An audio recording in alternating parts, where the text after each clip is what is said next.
यह कहानी है आज से कई समय बाद सन 2154 की, जिस समय पृथ्वी संसाधनों की कमी, पारिस्थितिक पतन से ग्रस्त होती है, आबादी कई गुना ज्यादा और रहने खाने की भारी समस्या होती है। पर इसका टेक डिपार्टमेंट में कोई भी असर नहीं होता। वह लगातार बढ़ते चला जाता है और यात्राएं और भी ज्यादा आसान हो जाती है। अब हम कहानी के मेन कैरेक्टर जेक सली को देखते हैं, जो कि हमें यह सारी कहानी बता रहा होता है। जेक पहले आर्मी में हुआ करता था, पर उसके शरीर के नीचे का हिस्सा बेजान हो जाने के कारण उसे नौसेना से बाहर निकाल दिया जाता है। तो वह अपनी जिंदगी एक छोटे से ही कमरे पर बिता रहा होता है। एक रात जैक एक लड़की को बार में पीटते हुए देखता है, तो उसके अंदर का नौसैनिक भला क्या करता, वह उसे बचाने आगे बढ़ता है। पर भला यहाँ पर क्या ही होना था, उसे पीट कर बार से बाहर कर दिया जाता है। तभी दो सूट पहने व्यक्ति उसके पास आते हैं, जिनके पास उसके भाई के बारे में दो खबरें होती हैं, एक अच्छी तो दूसरी बुरी। दरअसल ये लोग आरडीए कंपनी, जिनका काम ट्रेवल में यूज होने वाले एक बेशकीमती खनिज अनोब्टेनियम को बाहरी ग्रहों से माइन करके निकालना होता है,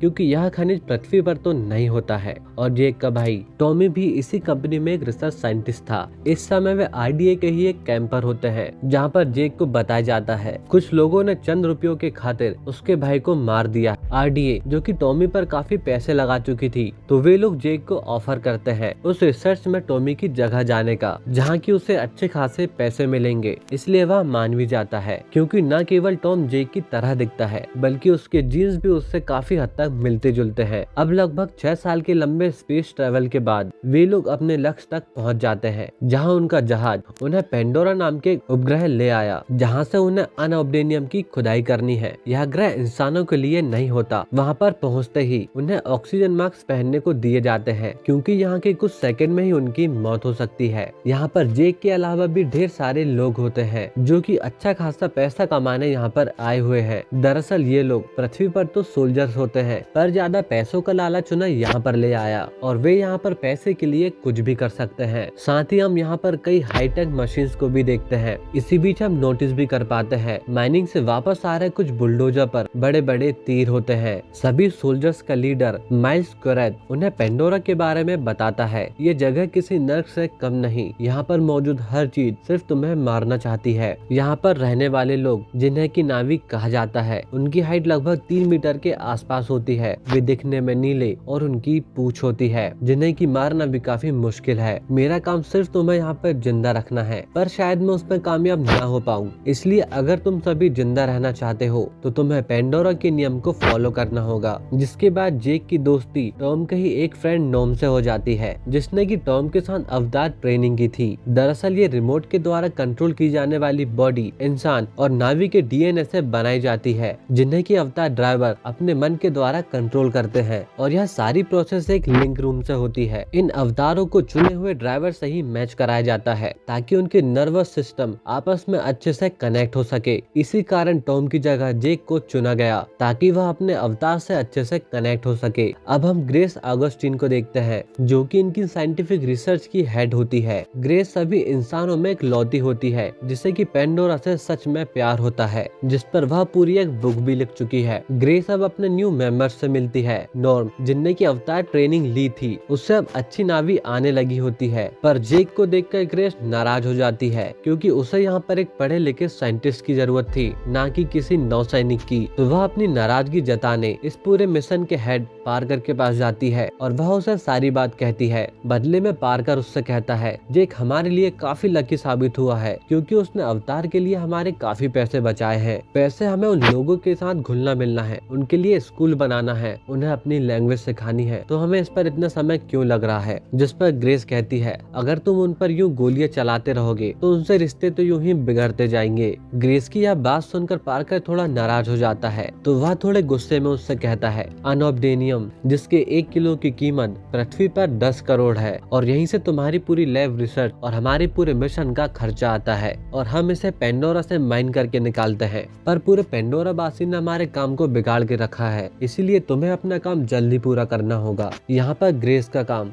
किसी भी तरह उनके बीच की जंग को डिप्लोमेटिक तरीके से रोकना होता है। अगले दिन बिना किसी ट्रेनिंग के जैक अपने अवतार से कनेक्ट होता है। स्लीपिंग चैम्बर में सोते ही जैक अपने अवतार के शरीर में उठता है। नया शरीर, नई एनर्जी और अपने पैरों को देखकर जैक काफी एक्साइटेड हो जाता है और वह लैब से निकलकर बाहर दौड़ने लगता है। बाहर जैक के अलावा भी कई और अवतार होते हैं जिन्हें की वहाँ पर ट्रेनिंग दी जा रही होती है। जैक काफी कम समय में अपने अवतार को अच्छे तरीके से कंट्रोल करने लगता है। तभी ग्रेस उससे मिलने आती है। वे रात का खाना साथ में खाते हैं और ग्रेस सभी को सुला देती है और जैसे ही जैक का अवतार सोता है, इधर जैक उठ जाता है। इस तरह कोई भी ड्राइवर एक समय में किसी एक ही बॉडी पर रह सकता है। इसी बीच कुरैप जैक को अपने पास बुलाता है। उसने जैक के पुराने रिकॉर्ड्स देखे जिसमें कि वह कई बड़ी जंग लड़ चुका है और इससे वह काफी इम्प्रेस भी होता है। कर्नल इन अवतार प्रोग्राम को कुछ खास नहीं मानता, बल्कि वह जैक से फेवर मांगता है जिसमें कि जैक को नावी को अच्छे से जानना है और पता करे कि उन सभी को यहाँ से कैसे हटाया जाए। इस तरह जैक को ग्रेस के साथ काम करना है, लेकिन इसके साथ ही कर्नल को रिपोर्ट भी करनी है और कर्नल प्रॉमिस करता है कि वह इसके बदले में उसके असली पैरों को ठीक करवा देगा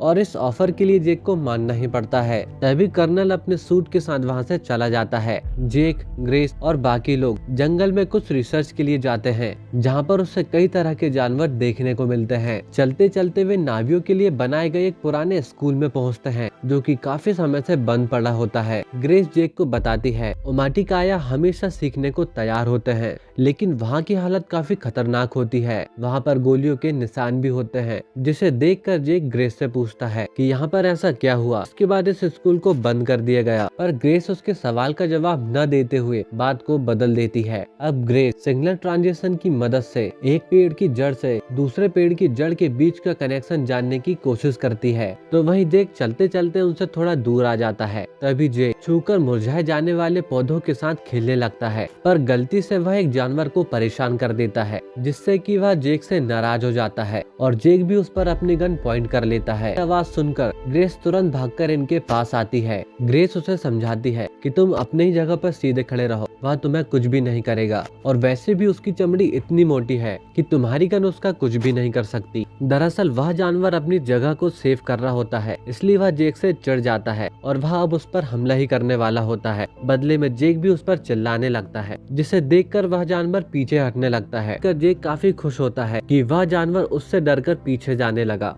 पर उसे पता नहीं होता कि वह जानवर उससे नहीं बल्कि वह पेंडोरा के सबसे खतरनाक जानवर को देखकर पीछे हट रहा है। उस शिकारी को देखकर अब जैक भी डरने लगता है और वह तुरंत ग्रेस से पूछता है कि अब मैं क्या करूं, जिस पर ग्रेस उससे कहती है जितना तेज हो सके उतना तेज भागो। अब जैक उससे डर के भागने लगता है और वह बड़ी मुश्किल में उससे बच के निकलता है, पर उसका सामान उसी भागदौड़ पर खो जाता है और अब उसके पास कुछ भी नहीं होता है। इस जंगल और यहाँ के जानवरों से अनजान जैक एक काम चलाओ भाले के साथ आगे बढ़ रहा होता है। तभी हम देखते हैं कि एक फीमेल नावी की नजर जैक पर ही होती है। वह अपने धनुष से उस पर निशाना साधती है, पर उसी समय उसके तीर पर कुछ आकर बैठ जाता है, जिस कारण वह खुद को रोक लेती है और वहां से चली जाती है। इधर ग्रेस उसे ढूंढ रही होती है, पर शाम होने के कारण उसे वापस आना पड़ता है। इसी बीच ग्रेस कहती है कि जैक शाम तक नहीं बच पाएगा। अब रात में जैक अपने लिए एक मशान बना लेता है, पर वह अपने पीछे के खतरे से बिल्कुल अनजान होता है। उसे शिकारी कुत्ते पूरी तरीके से घेर लेते हैं और उस पर हमला कर देते हैं। जैक बड़े हिम्मत के साथ उनसे लड़ रहा होता है,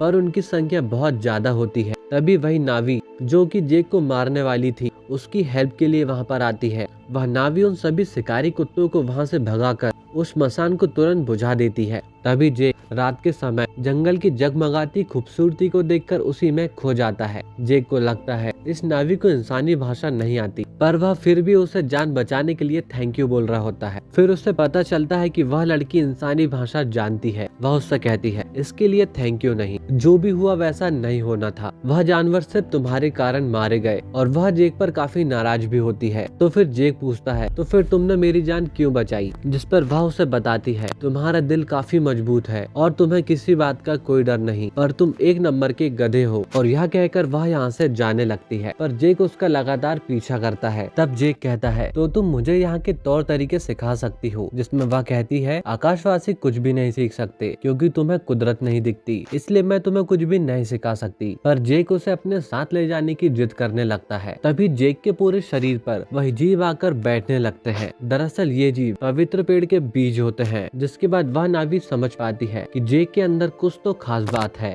पर उसी समय उसके कबीले के लोग वहाँ पर आ जाते हैं, जो कि जेक को देखकर काफी नाराज होते हैं और वह उसे पकड़कर अपने हेड के पास ले आते हैं, जिनका लीडर इतुकान और उनकी वाइफ मोआद, जो कि उनकी धार्मिक गुरु होती है। और ये इसी नावी के पेरेंट्स होते हैं जिसका नाम निटीरी होता है। आखिर तुम यहाँ पर क्यों आए हो? जिस पर निटीरी उसे बताती है वह उसे मारने ही वाली थी, पर एवा के कारण उसने इस आकाशवासी के साथ कुछ भी नहीं किया। अब इतुकान सोचने लगता है कि वह जेक को मारे या इसे जिंदा छोड़ दे। इसी बीच मुआद वहाँ पर आती है, जिसे कि वहाँ का शाही कहा जाता है, और वह माँ एवा की मर्जी सभी से शेयर करती है। वह सबसे पहले जेक का खून चखती है और वह उससे पूछती है, तुम यहाँ पर क्यों आए हो? तब जेक उसे सारी बात बताता है कि वह एक नौ सैनिक हुआ करता था और वह यहाँ पर नाविक के बारे में सब कुछ सीखने आया है। अब जेक की बातों को सुनने के बाद मुआद उसे सब कुछ सिखाने को मान जाती है और वह यह काम निटीरी को सौंपती है और यहीं से जेक की नावी बनने की शुरुआत होती है। उस रात उसे कपड़े दिए जाते हैं और वह सभी के साथ खाना खाता है और सो जाता है। इधर जब जेक उठता है तो ग्रेस उसे देखकर काफी खुश होती है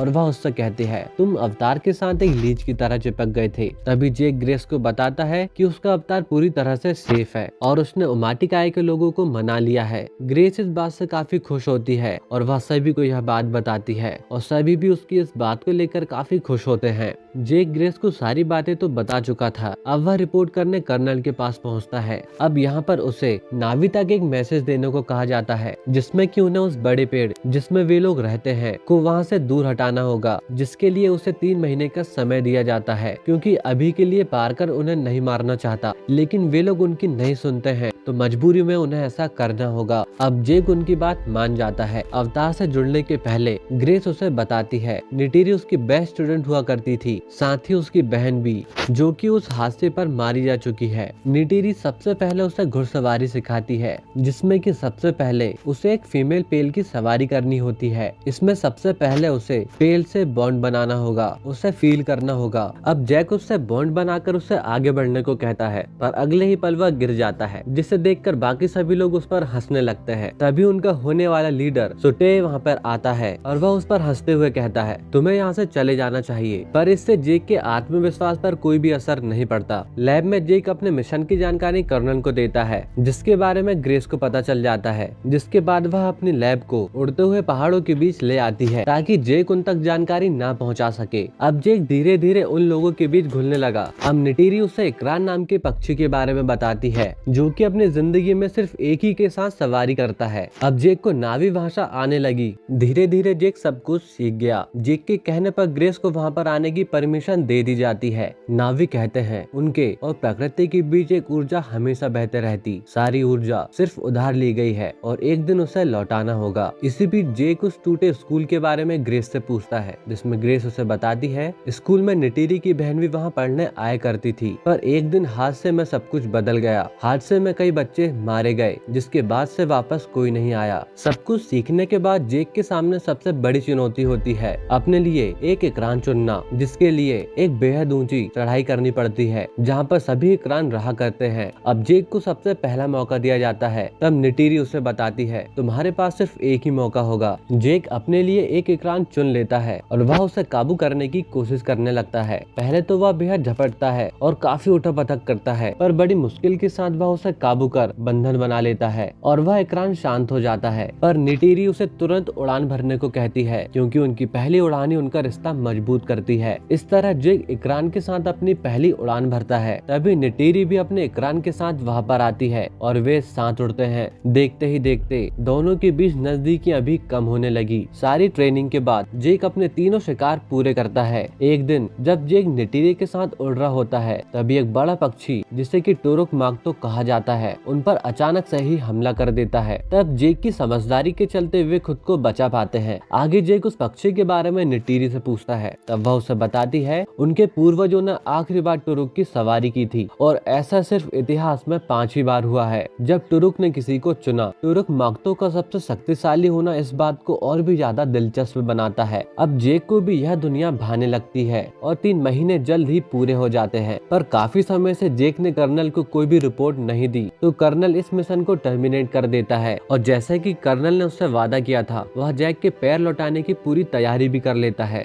आज ही का दिन जेक के नावी बनने का दिन होता है, जिसमें कि वह उनमें से एक हो जाएगा। तो वह कर्नल से समय मांगता है, उनसे इस बारे में बात करेगा, जिसमें कि वह मान भी जाता है। अब पूरे रीति रिवाजों के साथ जेक उनमें से एक हो जाता है, जिसे देखकर ग्रेस भी काफी खुश होती है। इस खुशी के मौके पर जेक और निटेरी पवित्र पेड़ के पास आते हैं। निटेरी उसे बताती है इस जगह माँ एवा सभी की प्रार्थनाएं सुनती है। ये पेड़ आवाजों का पेड़ कहलाता है, जिसमें कि हम अपने पूर्वजों की आवाज सुन सकते हैं, और जब जेक इससे बॉन्ड बनाता है तो वह उनके सभी पूर्वजों की बात सुन पाता है और इसी पल से जेक को उनकी सारी बातों पर विश्वास हो जाता है। तब निटेरी उसे बताती है अब तुम उमाटिकाया में से एक हो और तुम अपने लिए एक औरत भी चुन सकते हो, और वह कुछ लड़की का नाम उसे सजेस्ट करती है, पर जेक उसे बताता है वह उसके लिए औरत पहले ही चुन चुका है जो कि उसके सामने है। तब निटेरी भी उसे अपना लेती है और वे दोनों एक हो जाते हैं। पर अगली सुबह पार्कर बुलडोजर के साथ उसी पेड़ को तबाह करने वहाँ पर आ जाता है, जिससे देख निटेरी जेक को उठाने लगती है, पर इस समय जेक अपने अवतार से डिस्कनेक्ट होता है। तभी वह अपने सारे काम निपटा कर अपने अवतार से जुड़ता है। यहाँ की हालत को देखकर जेक बुलडोजर को रोकने की कोशिश करता है, लेकिन वे लगातार चलते जाते हैं। तब गुस्सा होकर जेक उनके कैमरे को तोड़ देता है ताकि वे लोग बाहर न देख सके। पेड़ के टूटते ही उमाटिकाया के लोग काफी नाराज हो जाते हैं। सुटे सारे कबीले को इकट्ठे कर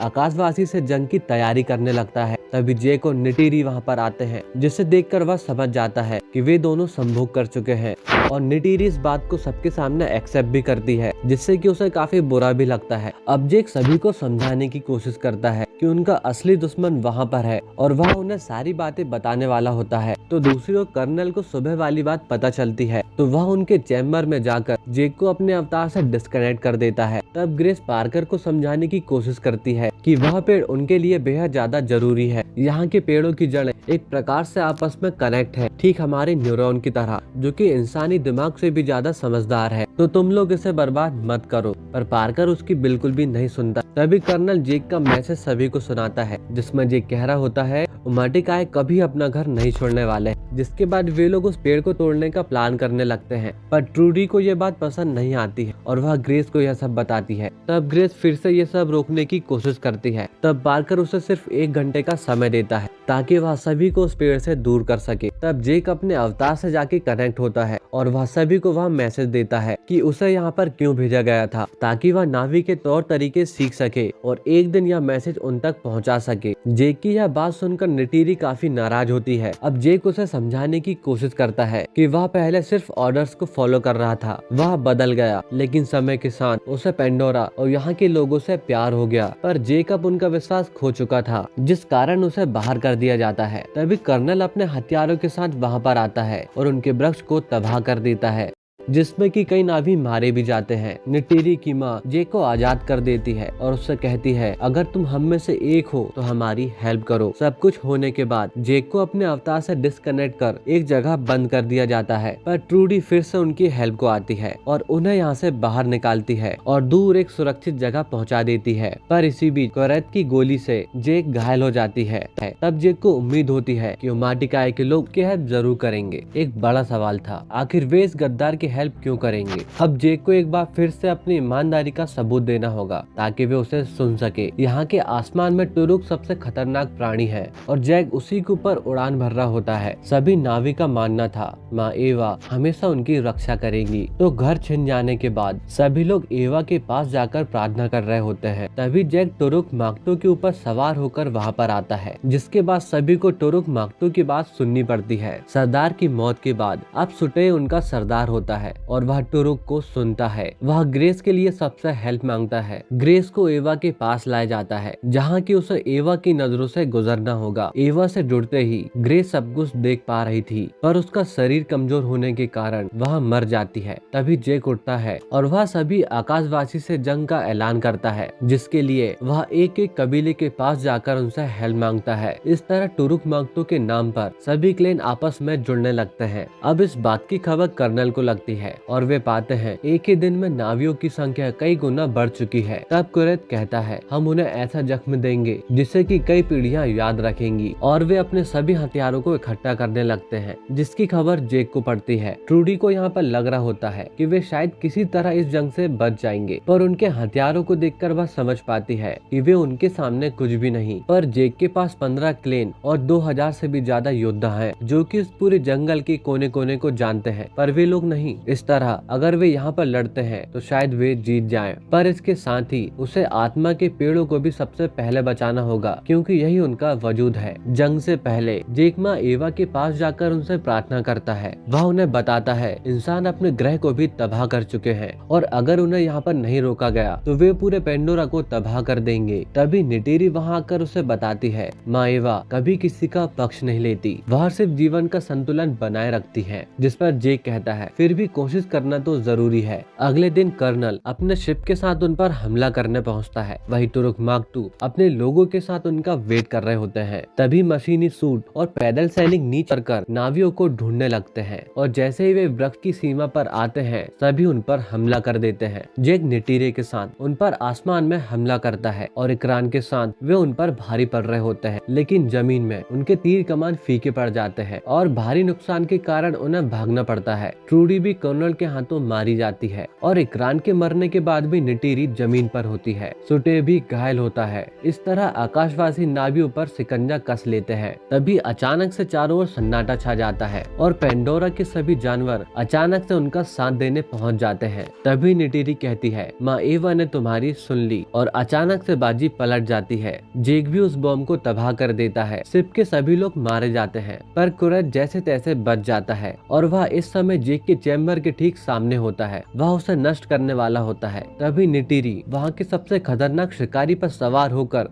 उस पर हमला कर देती है, पर कुरैत उस जानवर को मार देता है और निटीरी वहीं पर फंस जाती है। तभी जेक वहाँ पहुँचता है और वह कुरैत को सब कुछ रोकने को कहता है, पर वह उसकी बात नहीं मानता, बल्कि वह उससे फाइट करने लगता है और फाइट के बीच में ही कुरैत उस चैम्बर को तोड़ देता है।